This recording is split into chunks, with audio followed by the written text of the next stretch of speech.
Bonjour, j'espère que tu vas bien. Je suis très heureux d'être avec toi aujourd'hui dans cette nouvelle vidéo. Alors dans celle-ci, on verra comment développer une masculinité saine. Si tu veux savoir comment, je te donne rendez-vous après le générique.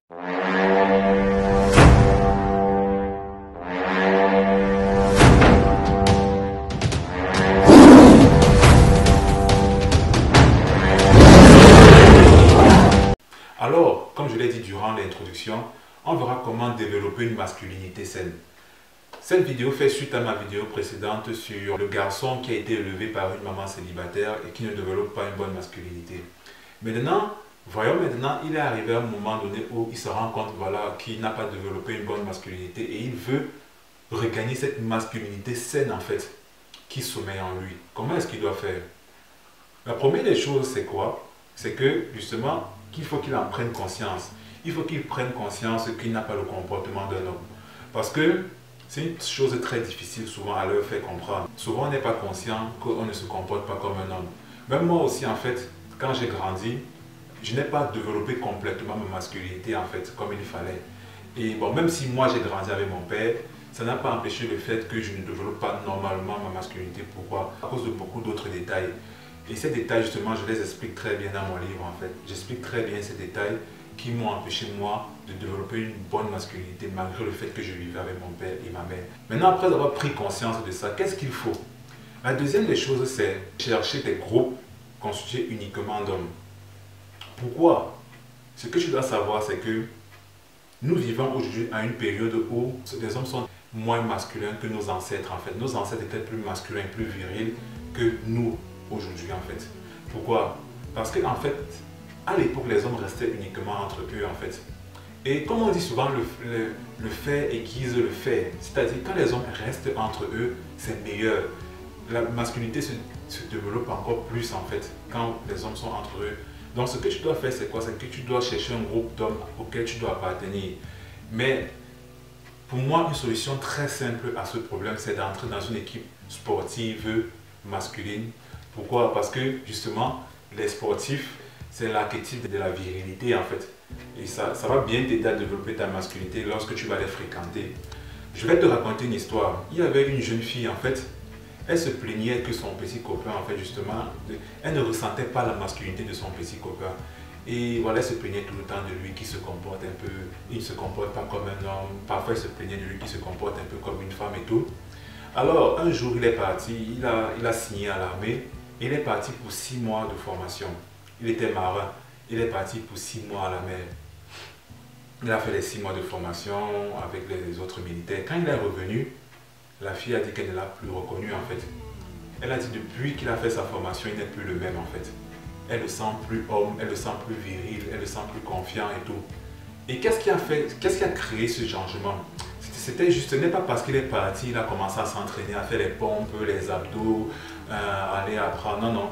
Ce qui a fait en sorte qu'il change, en fait, c'était juste le fait qu'il était dans un endroit où il était juste entre hommes virils. C'est simplement ça. Donc, essaie déjà de trouver une équipe sportive masculine dans laquelle tu peux entrer. Si tu veux entrer dans l'armée, vas-y, va dans l'armée. Ça pourra aussi bien t'aider en fait. Mais cherche déjà un regroupement d'hommes auquel tu peux appartenir. La deuxième des choses, c'est de faire le sport régulièrement, très très régulièrement. Une caractéristique de l'énergie masculine, c'est quoi? C'est le dépassement de soi. C'est briser les barrières pour atteindre un but. Le sport te permet de faire ça. Donc, essaie de faire le sport régulièrement. Moi, je peux souvent conseiller aux personnes de faire par exemple du bodybuilding. Mais bon, ça dépend de chacun. Mais fais le sport, fais un sport qui t'intéresse.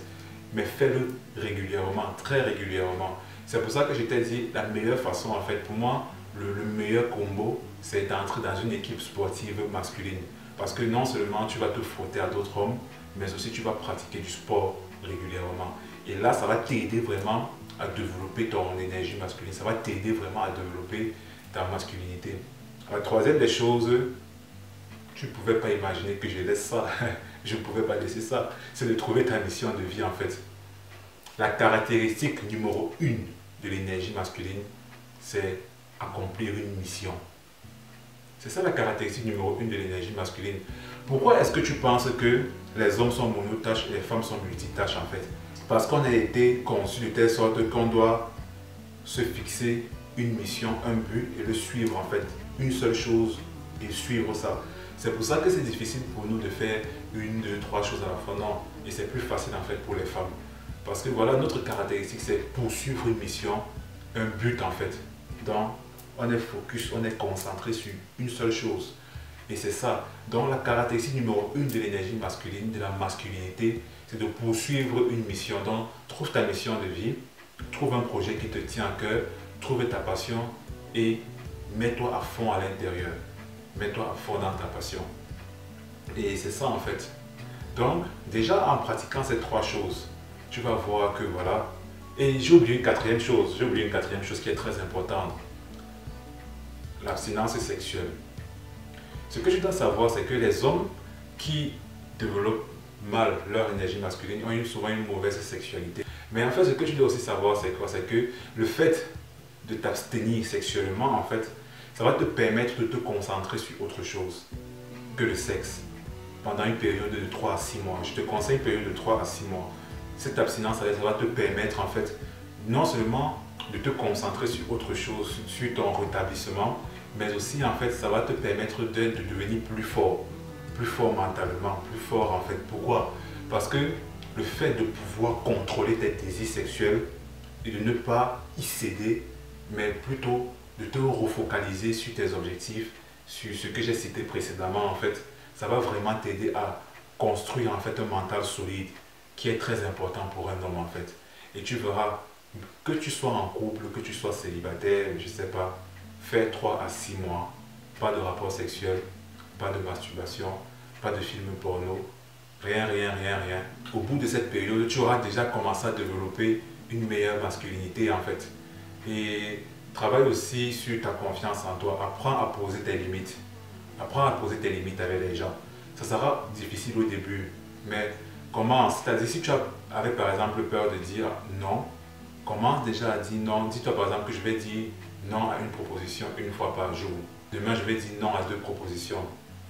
Jeudi, je vais dire non à 3 propositions. Vendredi, je vais dire non à 4 propositions. Samedi, je vais dire non à 5 propositions. Comme ça. Aussi, pose tes limites. Apprends à poser tes limites quand on ne te respecte pas. Quand une personne te manque de respect, tu peux avoir peur de lui dire tu m'as manqué de respect. Mais dis-toi par exemple que si je ne lui dis pas qu'elle m'a manqué de respect, en fait, je vais devenir en fait son paillasson. Donc, il faut absolument que je lui dise qu'elle m'a manqué de respect. Et c'est ça en fait. Donc, voilà. Apprends vraiment à poser les limites dans les choses et tu verras. Et pour apprendre à poser les limites, comme je t'ai expliqué, c'est simple. Quand quelque chose te fait peur, dis-toi que quelle est la pire des choses qui puissent m'arriver si ce dont j'ai peur se réalise. Est-ce que je vais mourir? Tu te rends compte que non, en fait, tu ne vas pas mourir, tu vas toujours vivre en fait. Tu te dis non, ok, bon, je ne vais pas mourir, qu'est-ce qu'il faut que je fasse? Que je pose une action et tu verras que ça va bien aller pour toi. Donc voilà, je t'ai un peu dit ce qu'il faut faire en général. Parce que franchement, si je dois te dire en détail ce qu'il faut faire, ce sera de très longues vidéos. Et si tu veux aller plus loin, tu peux me contacter pour avoir ta séance de coaching offerte avec moi. Là, on pourra en discuter dans les détails. On verra comment en fait on peut travailler dessus ensemble. Donc voilà, je te remercie d'avoir regardé cette vidéo jusqu'au bout et je te donne rendez-vous dans ma prochaine vidéo pour des sujets plus intéressants.